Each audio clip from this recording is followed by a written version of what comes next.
You have a diagnosis of a meniscal tear.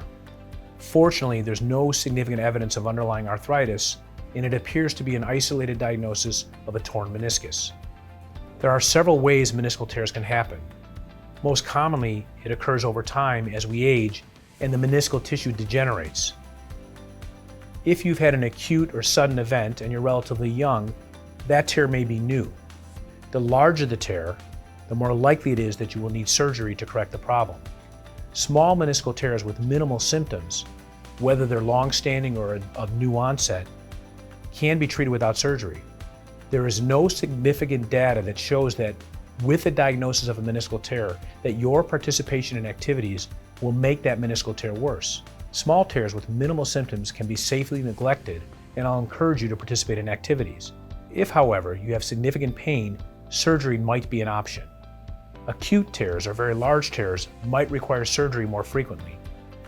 Long-standing tears, as determined by your history and your MRI findings, might actually do well with a cortisone injection and what we call skillful neglect, maybe physical therapy, anti-inflammatories.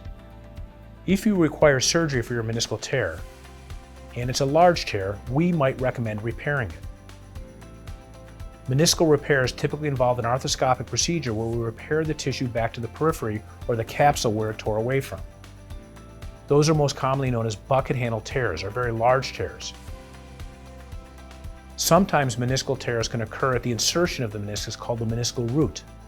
Those too can also be repaired.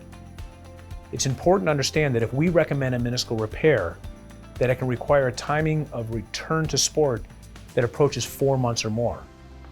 It is also important to understand that patients who have a meniscal repair can have a re-tear depending on their sports and activity levels that occurs 1 to 2 times out of 5 in all meniscal repairs.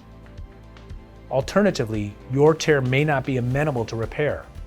It might require removal of a flap or a significant portion of the meniscus.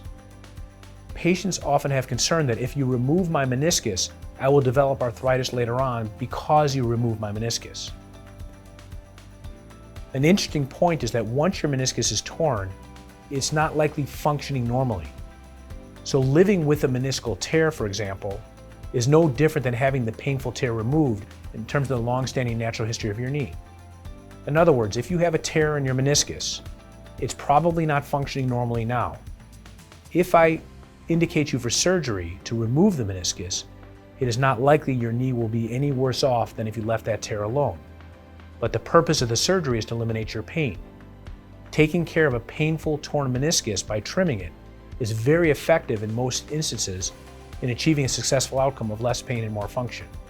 Your knee should be no worse off after that meniscus is removed. However, if it's repairable, we will go through every effort to try to repair that meniscus because that might protect your knee downstream from the natural history that might include the development of arthritis 10 years or more down the road. The best orthopedic care starts with the best orthopedic research. I am a proud faculty member in the Department of Orthopedic Surgery at Rush University, home to the Midwest's largest team of bone and joint scientists. With surgeons and clinicians partnering with elite laboratory researchers and data scientists, we continue to devise new solutions that push the boundaries of what's possible in the treatment of musculoskeletal conditions.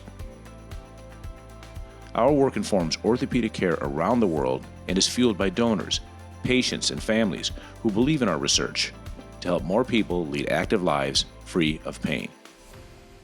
To learn more about opportunities to participate in research or become a supporter, please ask a member of my team or visit our website at this address.